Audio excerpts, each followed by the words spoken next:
Esse mês nós estamos falando sobre o tempo de Deus, a bênção de esperar o tempo de Deus, né? E o tempo de Deus é um tempo diferente do tempo do homem. O tempo do homem nós chamamos de Cronos, que é um tempo determinado, é um tempo de 24 horas, é um tempo que a gente conta no relógio. Tem gente que já chega lá. Uma vez eu encontrei uma irmã chegando e ela colocou o carro dela onde não poderia colocar, onde o Altamir fica chateado de se colocar. E eu falei: irmã, por que a senhora colocou o seu carro ali, irmão? O irmão está bravo, né? Tem como a senhora tirar? Não, pastor, porque eu tenho que sair mais cedo. Ela estava no Cronos, ela estava muito acelerada.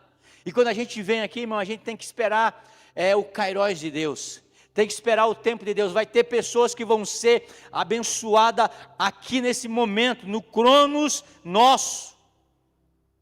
Deus vai abençoar ela aqui, mas vai ter pessoas que vão ser abençoadas quando forem caminhando para casa. Vai ter pessoas que vão ser abençoadas amanhã, porque o tempo de Deus ele não é igual para cada um de nós, é um tempo diferente, mas é o tempo certo de Deus para a nossa vida. Então, durante todo esse mês, nós estamos falando no domingo, sobre a bênção de esperar o tempo de Deus. E hoje nós vamos falar sem tempo a perder. Olha para o seu irmão com a cara assim de profeta e diga assim: sem tempo a perder, eu não tenho tempo a perder. Aleluia. Às vezes nós vivemos uma vida tão acelerada, nós vivemos uma vida tão corrida. Por quê? Porque parece, eu não sei você, mas parece que o tempo, que o nosso Cronos, ele está mais acelerado. Você acorda às 5 horas da manhã, achando que você tem tempo, parece que você já acorda atrasado. Não dá tempo de você fazer o devocional direito, não dá tempo de orar direito, parece que você acorda atrasado. Parece que ontem eu preguei no domingo ontem. O pastor ele prega, eu prego hoje, amanhã eu já estou preocupado com o que eu vou pregar no domingo que vem, porque o tempo está passando muito rápido. É assim ou não? Né? Eu fui ontem na casa de uma pessoa, e aí ele olhou para mim, e ele fez um culto de ação de graça, e ele olhou para mim, irmão, cara, sem noção, sabe quando as pessoas têm sem noção nenhuma, sem perigo nenhum da realidade de vida? Ele olhou para mim assim, e começou a elogiar as pessoas que ajudaram ele na caminhada, e ele olhou para mim assim, e falou assim: aquele senhorzinho que está ali, me ajudou muito. Eu olhei assim: Jesus amado, ainda bem que o senhor me converteu, porque senhorzinho é forte. E eu fiquei quieto com aquilo, baixei a cabeça, fiquei quieto com aquilo, e todo mundo sabe que eu falo, sempre falo, mas eu fiquei quieto. Aí eu fui para casa, fiquei em casa com a minha esposa, aí fomos dormir, e aquilo na minha cabeça. Aí eu olhei para ela, e ela olhou para mim, e eu perguntei para ela: Antônia, eu tenho um cara de senhorzinho? Ela olhou para mim, e ela não me respondeu nada. Eu achei, eu não vou mentir. Porque muitas vezes o silêncio também é uma fala, é uma linguagem. E o tempo passa. E a gente vai passando tempo após tempo e a gente não entende o processo de Deus na nossa vida. Israel, o povo de Deus, eu estava pensando sobre isso durante esse mês. E quando José, ele foi governador do Egito, ele levou a sua família com mais ou menos 78 pessoas. Não é isso, meu teólogo? 78 mais ou menos? 78 pessoas para o Egito. José morreu e aquelas pessoas ficaram escravas ali no Egito. E você imagina na cabeça daquele povo: Deus me abandonou. Você já pensou isso, irmão? que Deus te abandonou? Já pensou isso? Eu já pensei. E não adianta ficar tentando tapar o sol com a peneira, porque a gente não pode até não falar algumas coisas para Deus, mas Deus sabe o que a gente está pensando. E eu já falei muito, parece que Deus me abandonou. Por quê? Porque a gente faz algumas orações e a gente quer a resposta para agora, para hoje. Porque vivemos a vida tão acelerada. Eu acho que na quarta-feira passada, se eu não me engano, a retrasada, eu vim para o culto. E antes de vir para o culto, me deu uma larica. Ficou. Porque eu não sei você, mas quando eu estou com fome, o meu corpo fala. Ele se comunica. Alto. Aí minha esposa olha assim, você está, que é isso? E aí eu falei assim, eu vou fazer um miojo. Coloquei a água. E lá no pacote lá do miojo está escrito, espera a água ferver. Eu coloquei a água e já meti o macarrão dentro, não esperei a água ferver. Na embalagem está dizendo, depois que ferver por 5 minutos, você desliga o fogo, coloca o veneno, aquele que mata, o pozinho, e tampa e deixa descansar. Mas eu não fiz nada disso. Eu coloquei a água, já coloquei o miojo dentro, e já coloquei o pó maligno dentro. Pá. E eu ficava provando. E a água nem fervendo, falei, não vai sair. Resumindo, acabei tirando o bagulho cru. E comi. E vim para cá. O que é isso, irmão?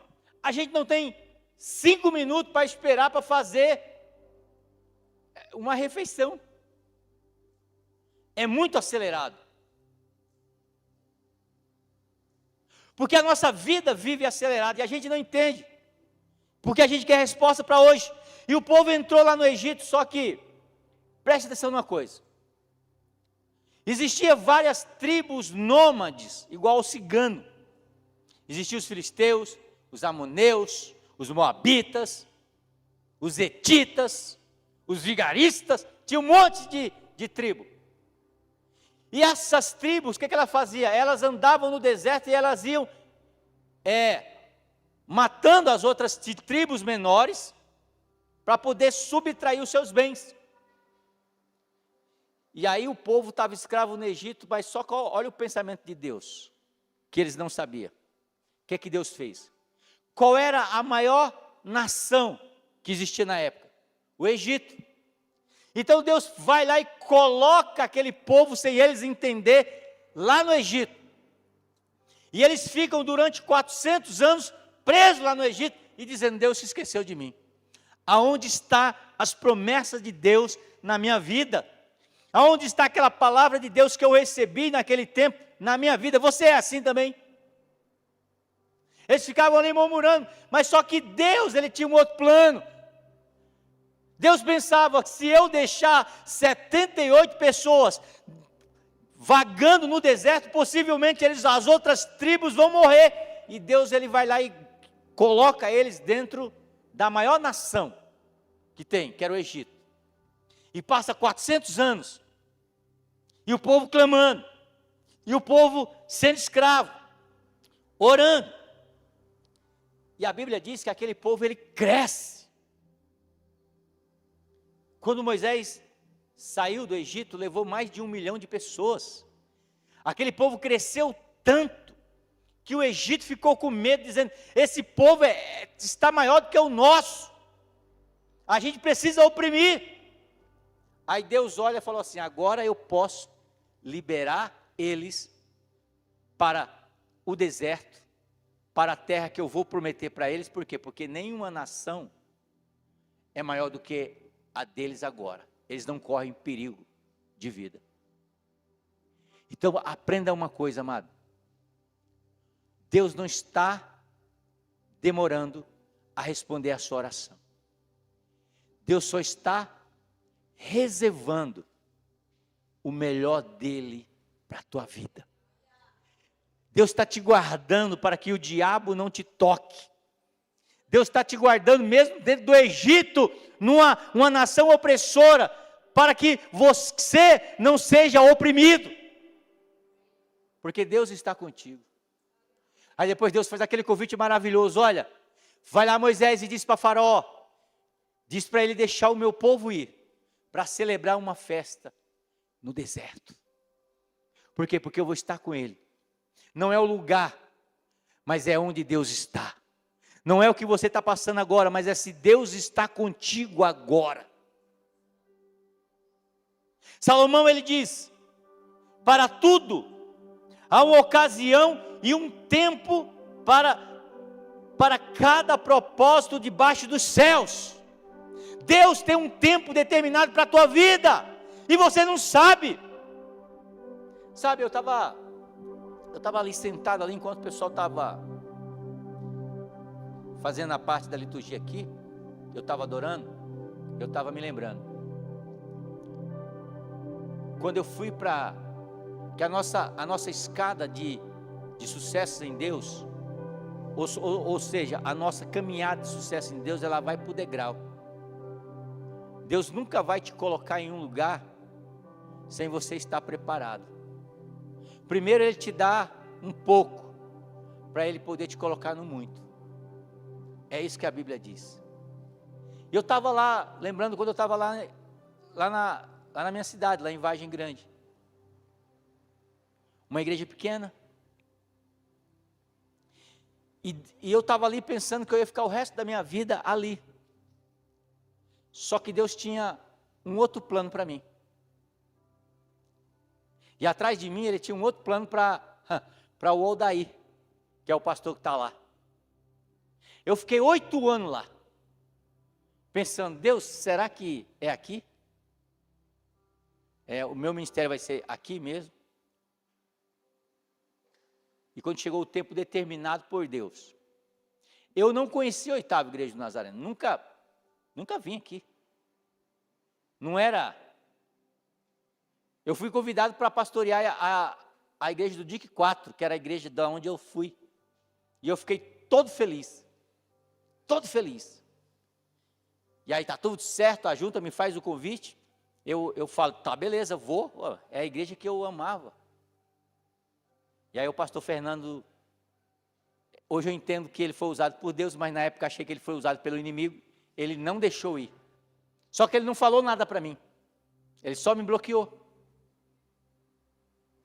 Um dia eu estava almoçando com ele e falei para ele, pastor, eu ainda te amo. Né? Eu ainda te amo. Aqueles que me viram na prova, eu falei para ele. E aí, com o passar do tempo, eu recebi o convite para vir para cá. E eu não sabia, porque por trás disso tudo, Deus estava construindo uma história. Deus estava trabalhando um propósito dele na minha vida.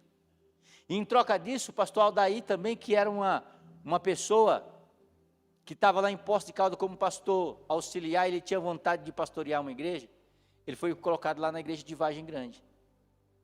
Você está entendendo? Degrau. Tempo. E a igreja lá está uma benção. Está maravilhosa a igreja lá. Por quê? Porque é um tempo. A Bíblia diz, para tudo há um tempo. Há uma ocasião. E há um tempo para cada propósito debaixo do céu. E nada que eu faça, nada que você faça, vai acelerar o tempo de Deus. Então eu tenho que confiar. Viver o Kairós de Deus é confiar naquilo que Ele pode fazer na nossa vida. Não podemos escolher a quantidade de dias e de anos que vamos viver, mas podemos escolher como vamos viver cada dia da nossa vida. Você não pode escolher quantos dias você vai viver, mas você pode escolher como vai viver todo dia que você acorda. Eu não sei quanto tempo eu vou viver, mas eu sei que se eu acordar amanhã, eu vou viver o melhor dia da minha vida. Porque eu não sei se depois da manhã eu estou vivo. Mas amanhã farei história. Amanhã tornarei o melhor dia da minha vida. Amanhã farei o meu melhor.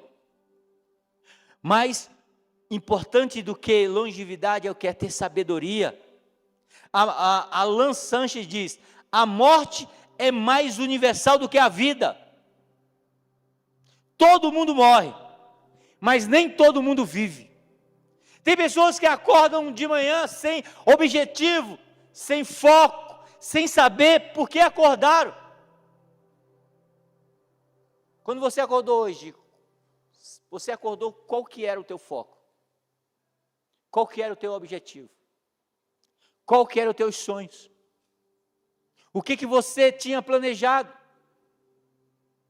Às vezes a gente vê algumas pessoas tristes, porque eles não sabem, eles não fizeram planos, eles não sabem viver, a gente só consegue viver algo extraordinário quando a gente faz planos, quando a gente tem um motivo para acordar. Alguém disse o seguinte: olha, tenha um sonho, trabalhe, foque nesse sonho, e você nunca terá que trabalhar um dia na sua vida. Porque toda vez que eu acordo de manhã para fazer a minha função pastoral, eu acordo feliz. Tem dia que tem lutas, né? Como diz o Charlie, tem dia que tem lutas, né? Dia de luta, dia de glórias, né? Tem alguns que é só dia de lutas, mas o dia de glória vai acontecer na sua vida. Então eu preciso acordar todo dia de manhã e saber qual que é o propósito de Deus na minha vida. Não viva apenas na sua extensão, mas também na sua profundidade. Acorde pela manhã como objetivo. Você vai acordar amanhã para quê? Quais os seus sonhos? Quais os seus projetos? Como você lida com o seu tempo? Sabe, quem não tem sonhos, quem não tem projeto, ele desperdiça o seu tempo. Tem algo que é maravilhoso, irmão, e tem algo que é muito caro. Você pode perder dinheiro e você pode recuperar. Você pode perder um carro e você pode recuperar. Mas você nunca vai recuperar o tempo perdido.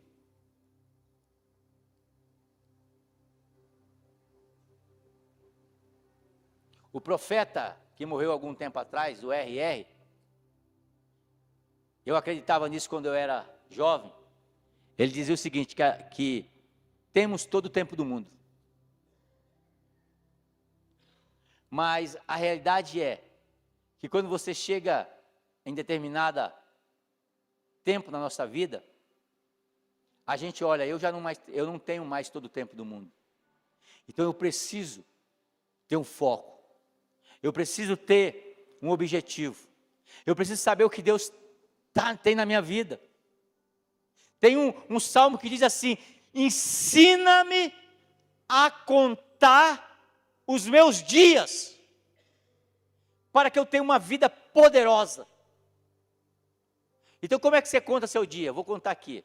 Imagina que, aqui é 0, você nasceu. Aí imagina que você pensa assim: eu vou viver até 80, 90 anos, 100 anos. Amém? Sem dar trabalho, irmão, senão o pessoal vai te colocar no asilo. Mas de qualidade, com a qualidade de vida. Imagina que tipo assim, ó, você nasceu e você vai viver 80 a 90 anos. Aí digamos que aqui é o meio. Aí você pensa assim: eu já tenho 50 anos. Eu já tenho 60 anos. Eu já tenho 65 anos. Olha o tantinho que tem de vida ainda. Quando você conta isso, aí você fala assim: eu preciso saber escolher. Como usar melhor o meu tempo. Tem pessoas que passam a semana inteira e não produzem nada. A semana inteira acorda, quando chega em casa a primeira coisa é Netflix, é o YouTube, O tempo está passando, irmão. E nós precisamos entender o que é que Deus quer da nossa vida. Por que vale a pena Deus nos deixar aqui ainda? Nós precisamos focar. Focar em nós mesmos, focar em nossa família, focar em Deus. Você está esperando o quê para ter um relacionamento mais profundo? Será que quando você encontrar com Jesus Cristo na eternidade, Ele vai ser alguém desconhecido para você? A voz dele não vai ser reconhecida? Quando Ele falar, ei, Sandro, aí você não sabe quem é. Porque não construiu um relacionamento com Ele aqui nessa terra. Não temos tempo a perder. Aceitar que o nosso tempo na terra, ele é curto, pode nos libertar para vivermos o melhor. Aceitarmos que o nosso tempo ele é curto, ele pode nos liberar para viver o melhor de Deus na nossa vida. Pensa comigo, irmão, para que você possa dar valor ao seu tempo, para saber o valor de um ano. Pergunte a um garoto que repetiu na escola se aquele ano não era importante.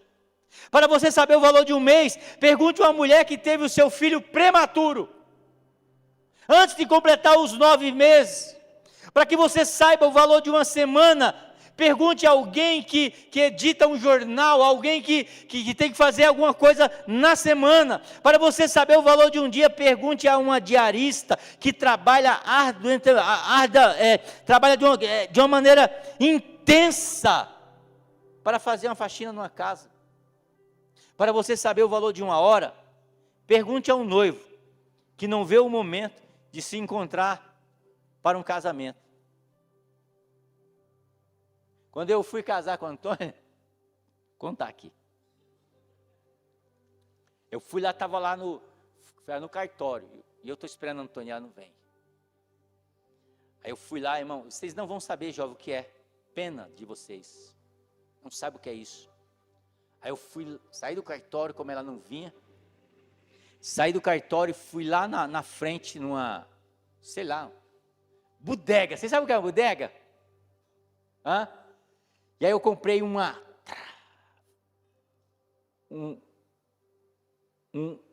rolo de ficha telefônica. Vocês não sabem o que é isso, irmão. E fiquei ligando para ela. No orelhão. Para perguntar, você vai vir ou não? Então, para você saber o valor de hora, pergunte um noivo que não vê o momento de se encontrar com a noiva. Para você saber o valor de um minuto, pergunte a alguém que perdeu o seu voo, perdeu o seu ônibus. Já aconteceu isso com você? Para você saber o valor de um segundo, pergunte a uma pessoa que tentou evitar um acidente e era uma questão de segundos. Para você saber o valor de um milésimo de segundo, pergunte a um atleta que ganhou uma medalha de prata na Olimpíada, por causa de um milésimo de segundo, ele poderia ter pego a medalha de ouro. Então, nessa noite, irmãos, eu quero que você preste atenção no livro de Ageu. O livro de Ageu é um livro que foi escrito quando o povo de Deus, Neemias já tinha construído o muro de Jerusalém, e agora Ciro, ele liberta o povo de Deus que estava sendo escravo da Babilônia, e esse povo ele vai para Jerusalém, e lá eles começam a ver, a ordem de Deus era de reconstruir o templo, mas em vez disso eles começam a perder tempo e fazer outras coisas.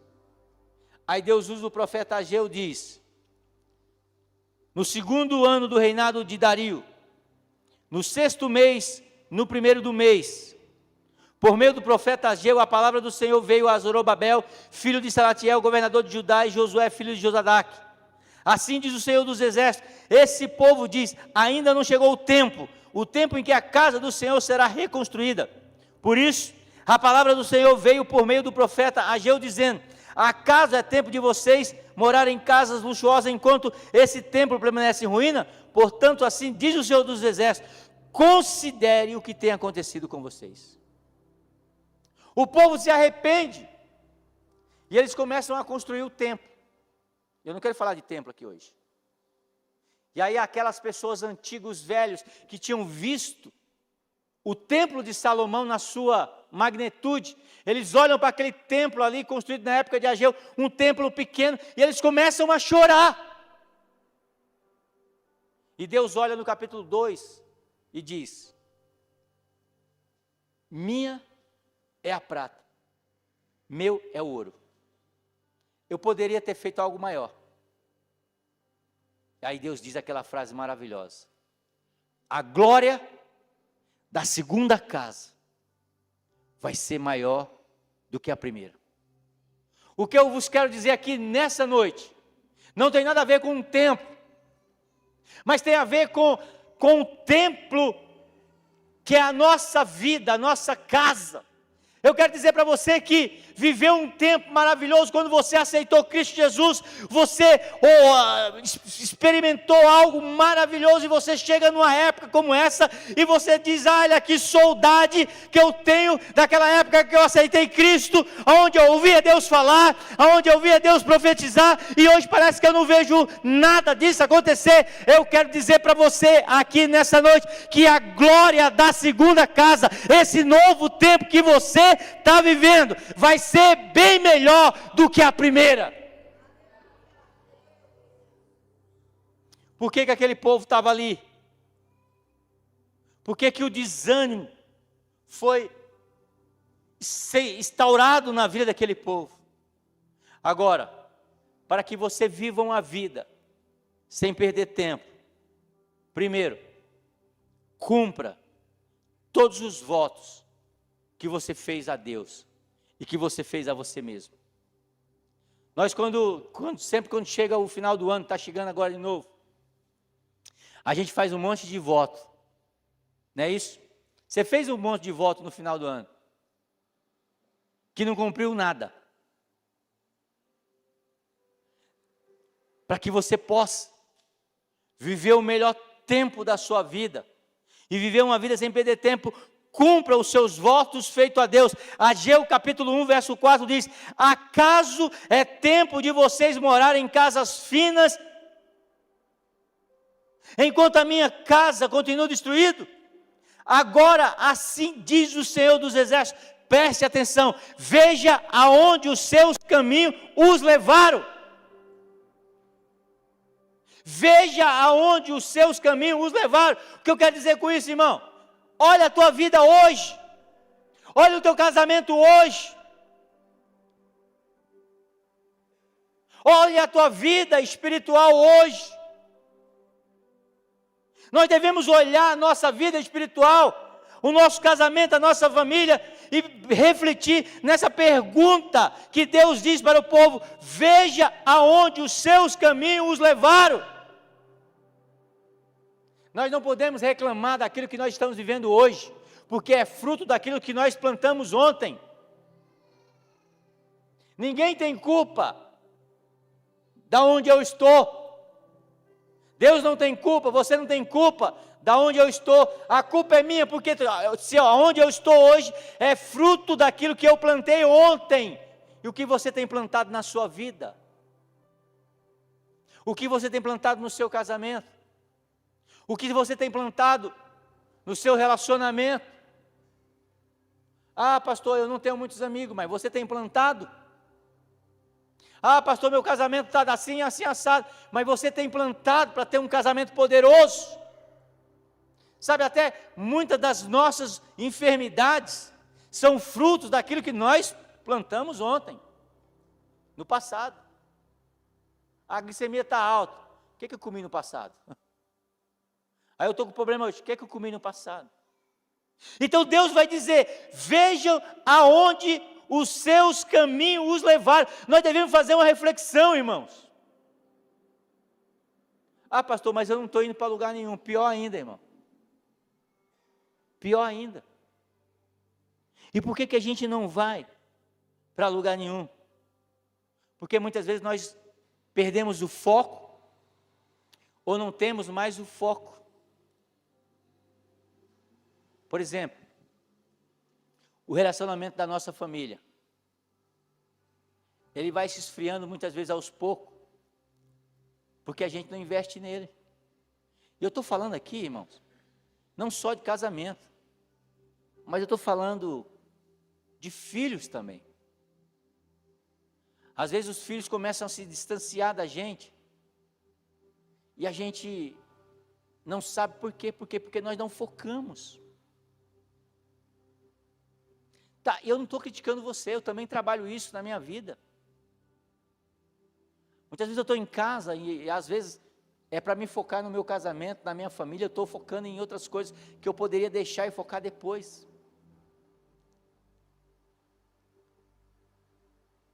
Então, aonde nós estamos hoje é fruto daquilo que nós fizemos ontem.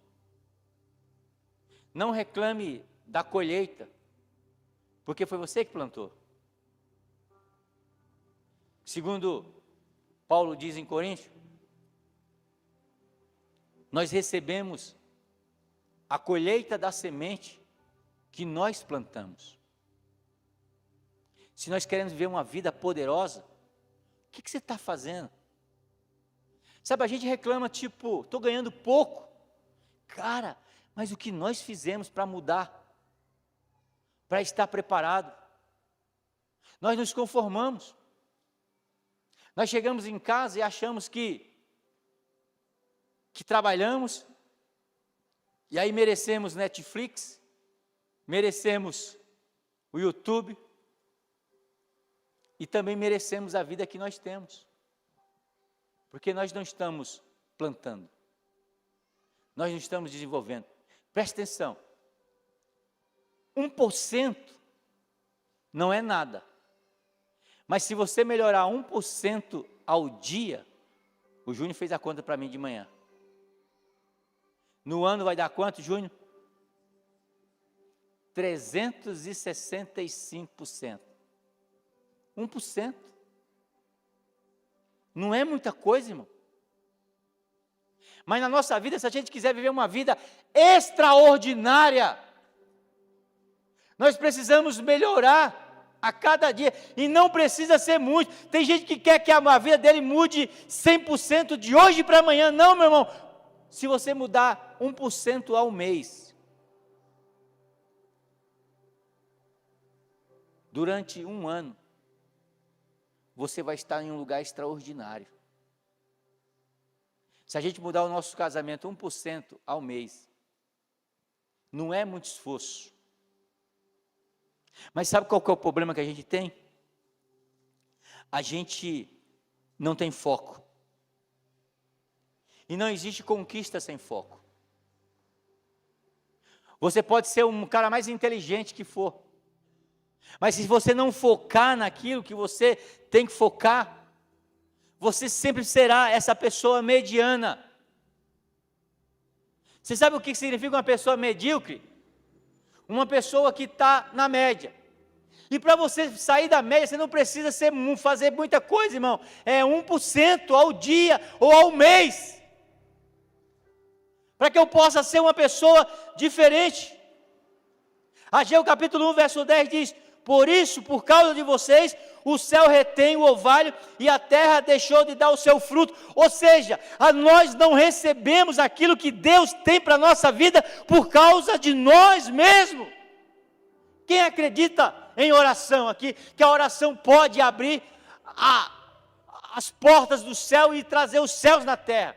Agora a pergunta é, se a gente acredita nisso tudo, por que a gente não ora? Por que a gente fala assim, a igreja está dizendo assim, olha, vamos ter uma semana de oração e a gente não tem uma força para vir orar, irmão? Se a gente acredita nesse negócio.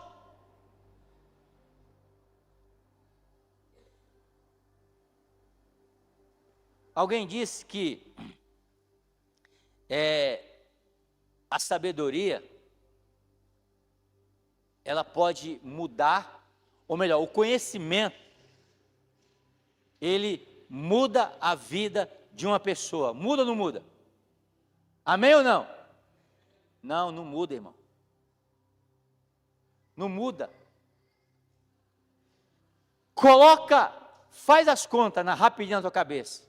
Desde que você se converteu, quantas mensagens você já ouviu? Quantos cultos você já participou? e você ainda falta mudar muitas coisas daquilo que você já ouviu muitas vezes. Então o conhecimento, ele não muda ninguém. O conhecimento só muda a vida de uma pessoa quando a gente coloca em prática.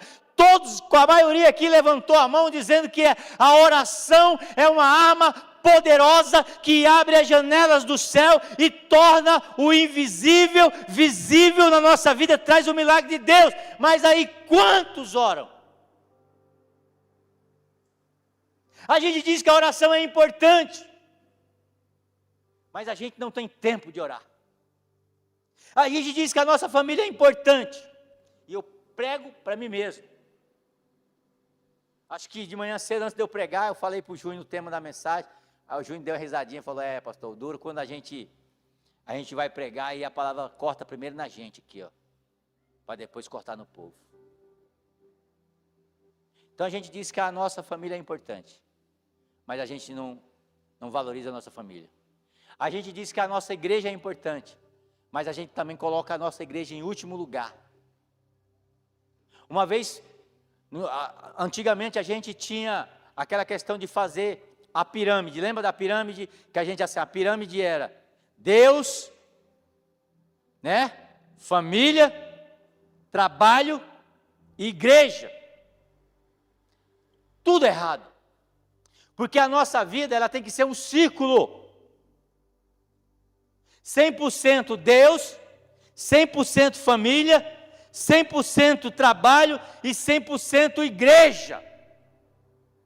Não tem como dividir, porque sabe qual é o problema nosso, do nosso ocidental? É que, diferente do povo oriental, dos israelitas, dos judeus, é que assim, Deus para nós, ele é um culto de final de semana. E para o judeu, tudo que ele faz é Deus. Não é só o culto. Em casa é 100% Deus. No trabalho é 100% Deus. Na igreja é 100% família. Então, aonde ele vai, Deus está em em tudo aquilo que ele faz. E tudo aquilo que ele pensa em Deus em 24 horas por dia. Aquilo que ele faz é focado em Deus. E a gente foca em Deus aqui, mas na segunda-feira, na correria do dia a dia, a gente deixa Deus para o último. Mas hoje é dia da gente recuperar o nosso foco. Eu disse para você que eu vim aqui para liberar decreto. Eu quero liberar nessa noite que a sua vida nunca mais será a mesma. Você vai focar na tua vida, vai focar na tua igreja, vai focar na tua família, vai focar em Deus, vai focar na tua vida espiritual e a tua vida vai ser uma vida extraordinária. Você colhe de acordo com o lugar que você investe. Então invista na sua vida, na sua comunhão com Deus, no seu tempo com Deus.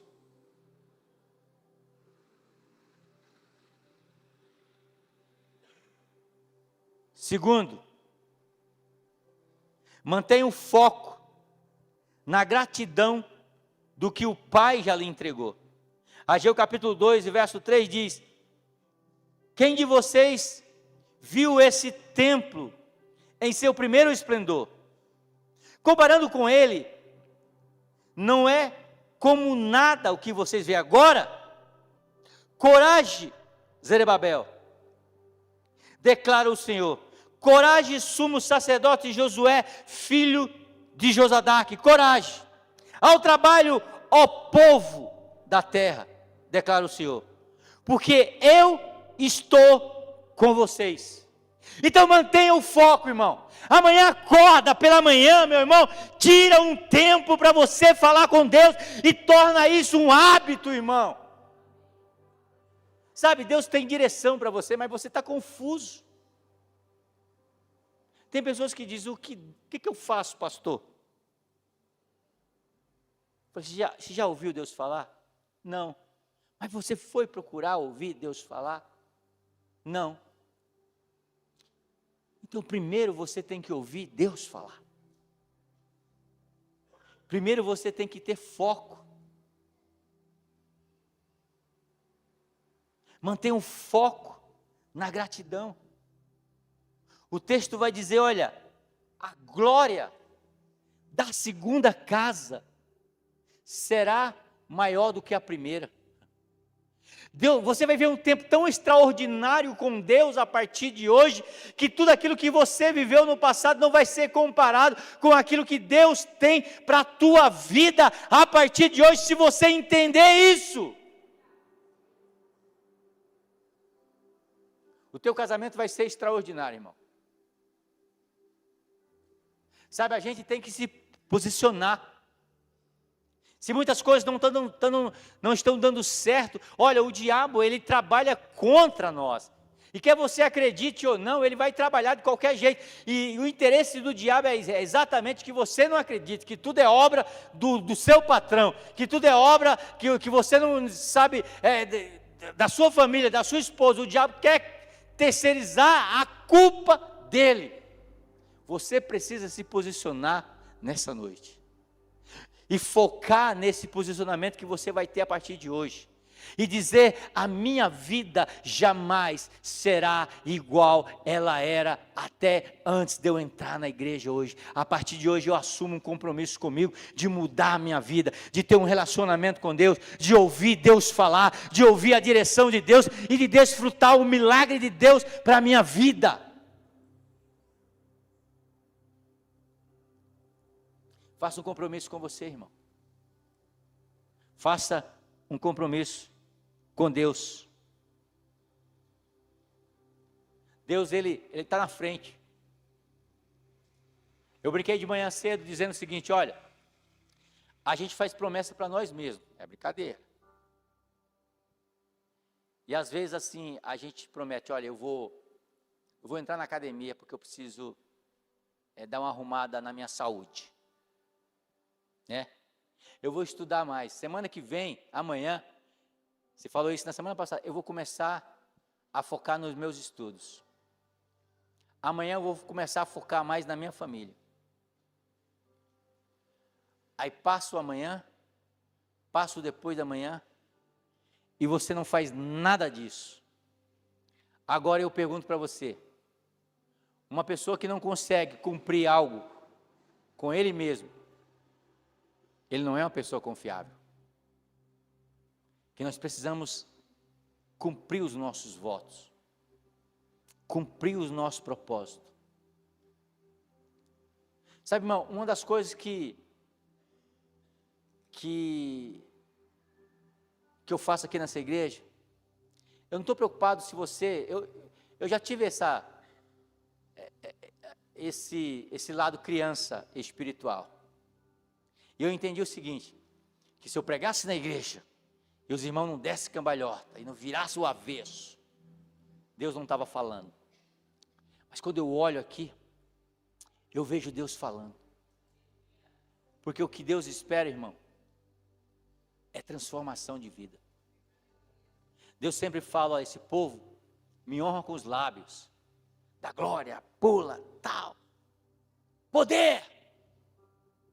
Mas o seu coração está distante de mim. Eu quero que você entre aqui, irmão, e você entre sorrindo, e você saia chorando. Saia chorando, analisando a sua vida, como você está, e que você e eu precisamos mudar a nossa vida todo dia. Porque só assim veremos e viveremos uma vida extraordinária. Aí nós vamos dizer, a glória da segunda casa será bem maior do que a primeira, porque Deus, Ele vai estar sempre no processo de renovação e de abençoar a nossa vida, a nossa casa, a nossa família. Eu não quero que você pule aqui, mas quando você chegue lá na sua casa, o seu casamento, a sua família não melhore. Eu quero que você olhe para mim e reflita aqui o que está passando, como é que está a sua vida. Mas quando chegar lá na sua casa, você pensa assim, eu preciso mudar a minha vida. Eu preciso melhorar a minha vida. Eu preciso sair do estado que eu estou. Tem um provérbio japonês ou chinês, ou oriental lá, não sei de onde, Filipinos, que diz o seguinte: toda jornada grande, ela começa com o primeiro passo. Ah, pastor, eu não tenho o hábito de orar. Começa 5 minutos, só agradecendo. Mas eu não tenho o que agradecer, então vou te ensinar a orar uma oração poderosa. Eu já sabia, mas eu sabia. Lembra quando eu digo que a gente sabe, mas a gente não pratica? Mas aquilo entrou no meu coração quando eu vi a pastora Tesa. Não sei se foi uma série de mensagens ou foi uma mensagem que ela pregou, que ela estava falando assim: nós vamos orar a Bíblia. Então, às vezes, eu não sei orar. É difícil orar. É difícil ou não é, irmão? Mas a gente precisa. Abre no Salmo, de joelho lá na tua casa, e começa a ler o Salmo. O Senhor é o meu pastor, e nada me faltará. Ele me faz me levar por verdes pastos. Guia-me mansamente pela vereda da justiça, por amor do seu nome. Ainda que eu ande, presta atenção, pelo vale, e de repente você está passando pelo vale, mas você não tem palavras para falar, mas você está lendo o Salmo. Ainda que eu ande pelo vale da sombra e da morte, não temerei mal nenhum, porque a tua vara e o teu cajado me consola. Aí você está sendo perseguido, aí o Salmo diz: prepara uma mesa no deserto, na presença dos meus inimigos, unge a minha cabeça com óleo, e o meu cálice transborda. Certamente, bondade e misericórdia do Senhor me seguirão todos os dias, para todos sempre. Amém. Aí você levanta, você orou, mas eu não estou com vontade nem de ler. Então chora, porque o choro também é uma oração. O choro também são palavras que nós seres humanos não entendemos, mas Deus conhece. Cada gota que cai é uma frase de como está a nossa alma. E a Bíblia diz que nós não sabemos muitas vezes como orar, mas o Espírito Santo interpreta a nossa oração com gemido inexprimíveis. Eu estou pregando aqui nessa noite para pessoas extraordinárias. Eu estou pregando aqui para pessoas que vão ter a vida transformada. Ora assim, irmão, não tem desculpa. Não tem desculpa.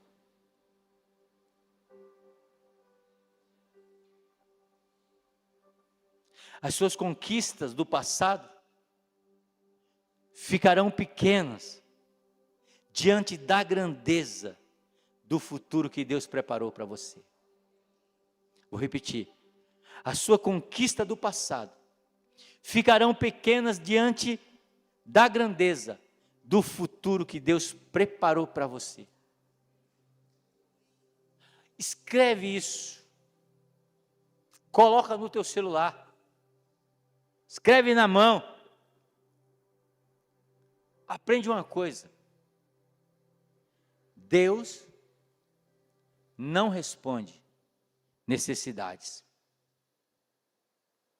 Talvez você entrou aqui cheio de dificuldade, cheio de necessidade. Igual você, eu vou dizer, tem um monte. E por que você está dizendo, pastor, que Deus não responde necessidade? Porque é só você pegar o seu carro agora, vai lá no centro, você vai ver um monte de gente dormindo na rua, passando necessidade. No caminho que você vai andando, você vai ver muitas pessoas passando necessidade. E eu torno a dizer para você, escreva, coloque em algum lugar, põe lá no WhatsApp, como no status. Deus não atende necessidade, Deus atende fé. E a oração é um ato de fé. Vir na casa de Deus é um ato de fé. Se posicionar, aleluia, em cima da palavra de Deus é um ato de fé. Deus não atende necessidade, Deus atende fé.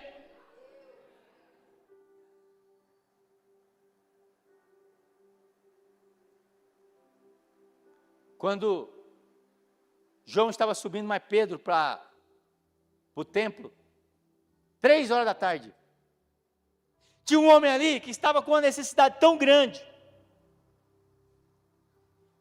As pessoas passavam ali, 3 horas da tarde, ele estendia as mãos, ele estava ali porque ele sabia que as pessoas iam orar, e ele estendia as mãos para ganhar uma esmola. Ele não tinha condição de se manter, era um mendigo. E aí, Pedro passa, olha para ele, e ele pede uma esmola, e Pedro diz: eu não tenho prata, e eu não tenho ouro, mas o que tenho, eu te dou. Pedro olha nos olhos dele e vê que ele tem fé, ele diz: levanta e anda. Igual ele, tinha muitos que estavam ali, mas Deus atendeu a necessidade daquele que tinha fé. João capítulo 5, tinha muitos que estavam enfermos ali no tanque de Betesda, mas Deus atendeu somente aquele que estava ali há 38 anos. A nossa fé, ela move o coração de Deus ao nosso favor. Devemos aprender 2 coisas. Primeiro, que existe um tempo. Quando Jesus olha para aquele homem de 38 anos, diz, e vendo Jesus, que ele estava ali há 38 anos, disse: queres ser curado? Então que nessa noite, através da sua fé, Deus comece a realizar milagres na sua vida. Hoje é o dia do Kairos de Deus na sua vida. Eu queria abrir o altar aqui, para que você venha receber uma oração, mostre a sua fé. Eu queria chamar os pastores e os líderes, vão ficar aqui na frente. Enquanto você vir, eles vão orar juntamente comigo, para que Deus possa transformar a sua vida. Sai do seu lugar, fique de pé. Se essa palavra falou com você, sai do seu lugar. Deus tem algo extraordinário para você nessa noite. Tem um louvor que diz que o tempo de cantar chegou. O tempo de Deus na tua vida chegou hoje. Eu disse que eu não vim pregar, eu vim liberar decreto aqui nessa noite. Pode vir, venha. Irmãos, abre o corredor aí, deixa o pessoal chegar. Venha para cá, cadê os líderes? Comecem a orar. Ô Espírito Santo. Isso. Manifesta a tua glória, Senhor. Isso, sai do seu lugar. Hoje Deus vai abençoar a sua vida. Vem, pastora Jaque, ajuda aí. Espírito Santo, vem para frente, pode vir. Abre espaço aí para o pessoal chegar. Hoje Deus tem algo maravilhoso na sua vida. Sopra, Espírito Santo de Deus. Sopra, Espírito Santo de Deus. Em nome de Cristo Jesus. Em nome de Jesus. Manifesta a tua glória, Senhor. Abre os céus nessa noite.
nome de Jesus, Pai. Eu te peço nessa noite, Pai, que o Senhor venha tocar na vida desta pessoa, meu Deus. Como foi dito nessa noite, ó Pai, o Senhor responde fé. E eu vejo aqui, ó Deus, uma igreja, ó Deus, com o coração cheio de fé, meu Pai. Ah, meu Pai, a tua palavra diz, ó Deus, que a glória da segunda casa será bem maior do que a primeira, Pai. Em nome de Cristo Jesus, ó Deus, o que o Senhor vai fazer na vida desta pessoa, meu Pai, vai ser muito mais do que aquilo que ela pensa, daquilo que ela imagina, Pai. Então, em nome de Jesus Cristo, sopra do Teu Espírito Santo, vai tocando nessa noite, Pai, desde o alto da cabeça até a planta dos pés, ó Deus, e vai fazendo milagres nessa noite, Pai, vai transformando vidas nessa noite, Pai. Em nome de Jesus, libera, Deus, o decreto nesta noite, Pai, de bênção, de vitória. Eu profetizo que o diabo, ele não tem poder sobre a tua vida, não tem poder sobre a tua família. Eu profetizo a bênção de Deus em tua saúde. Eu profetizo que teus filhos vão sair das drogas. Eu profetizo milagres. Eu profetizo a glória de Deus sobre a tua vida. Manifesta o teu poder nessa noite, Deus. Em nome de Jesus, ó Deus, vai tocando nessa noite, Pai. Vai tocando nessa noite, Deus. Toda obra maligna, Deus. Em nome de Jesus Cristo, eu te peço nessa noite, Pai. Vai tocando nessa noite, Deus. Eu repreendo agora Satanás. Em nome de Jesus, manifesta agora onde você estiver para sair agora. Manifesta agora, em nome de Cristo Jesus. Manifesta agora para sair agora. Em nome de Jesus, ó Deus, vai tocando agora, Senhor. Vai libertando agora. Vai libertando agora em nome de Jesus Cristo. Vai libertando agora. Deus, derrama da tua glória nessa noite, Pai. Derrama do teu poder. Libera, Deus, um decreto do céu, ó Deus. E abençoa, meu Deus, a tua igreja nessa noite.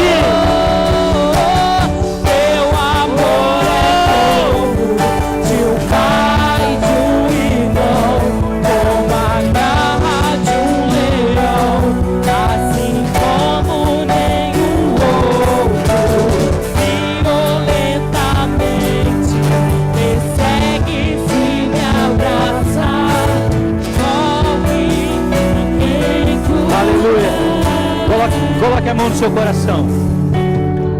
Coloque a mão no seu coração. Espírito Santo de Deus, em nome de Cristo Jesus, cai por terra agora todo ataque do diabo, Pai. Toda enfermidade cai por terra agora em nome de Jesus. Espírito Santo de Deus, toda opressão cai por terra agora. Em nome de Cristo Jesus, cai por terra agora. Manifesta agora, Satanás, aonde você estiver. Manifesta agora e solta a vida desta pessoa. Até hoje ela viveu escravizada. Até hoje ela dava um passo para frente e dois para trás. Mas no nome de Jesus, quebra a corrente agora. Deus, quebra a corrente agora, que impede esta pessoa, meu Deus, de avançar. Que impede essa pessoa, meu Deus, de desfrutar de tudo aquilo que o Senhor tem. Em nome de Cristo Jesus, nessa noite. Rabashuri cantarabassuri andarabalabai. Ora candarabassuri cantarabaxeri andarai. Meu amado, eu sinto a presença. Eu sinto a glória nessa noite. E aonde Deus está, aonde a glória dele está, existe maravilhas, existe milagre, existe prodígio. Deus está trabalhando na tua casa enquanto você está aqui neste momento. Aleluia. Você saiu da sua casa, aleluia, e saiu debaixo de uma confusão, debaixo de uma discussão. Mas o Senhor está visitando a tua casa neste momento. O Senhor está visitando a tua esposa neste momento. O Senhor está visitando o teu filho neste momento. Em nome de Jesus Cristo eu te peço, Pai, Deus, para que a tua igreja saiba que o Senhor é Deus na vida dela.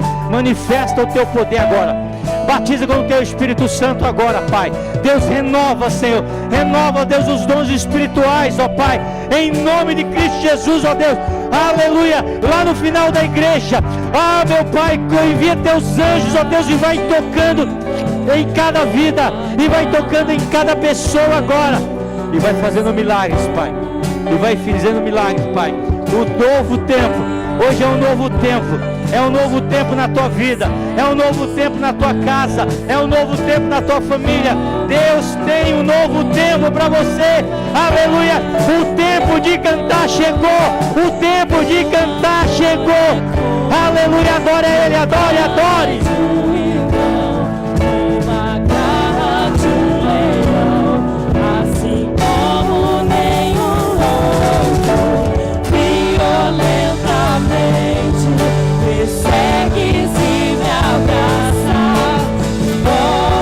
Aleluia, aleluia, aleluia. Ora cancharabasuri andarai. Aleluia. Há um novo tempo de Deus na sua vida. Você crê nisso? Aleluia. Se você crê, repita comigo com a sua boca de profeta: eu creio que a partir de hoje é um novo tempo na minha vida. É um tempo de milagre, é um tempo de cura, é um tempo de bênção, é um tempo de vitória. O Kairos de Deus chegou na minha vida.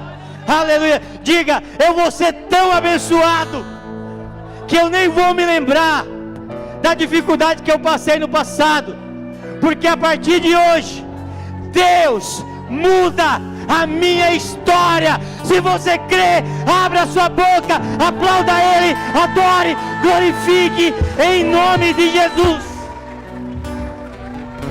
Aleluia, glória a Deus. Aleluia. Um novo tempo de Deus na sua vida. Eu profetizo que essa semana vai ser uma semana de vitória para você.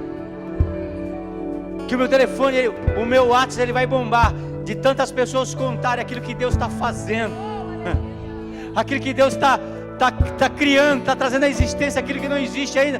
Deus vai fazer algo poderoso na tua vida. Eu quero saber disso. Eu quero saber dessa fofoca santa, daquilo que Deus vai fazer na tua vida. Amém? Estenda suas mãos, eu quero te abençoar. Pai, te agradeço, ó Deus, por esse tempo maravilhoso. Te agradeço, ó Deus, por aquilo que o Senhor fez e vai continuar a fazer. Ah, Senhor, Deus, aqui encerra o nosso tempo, é o Cronos, mas o teu Kairos vai continuar para frente, Pai. Aleluia. Quando essa pessoa chegar em casa, na segunda, na terça, na quarta, o Senhor vai continuar trabalhando na vida dela. Ela vai sentir a presença do Espírito Santo de Deus, e que a graça de Deus Pai, que a consolação do Espírito Santo de Deus e o amor de Jesus esteja no meu, no seu, no nosso coração. Se você crê, diz amém e amém. Deus abençoe. Boa semana.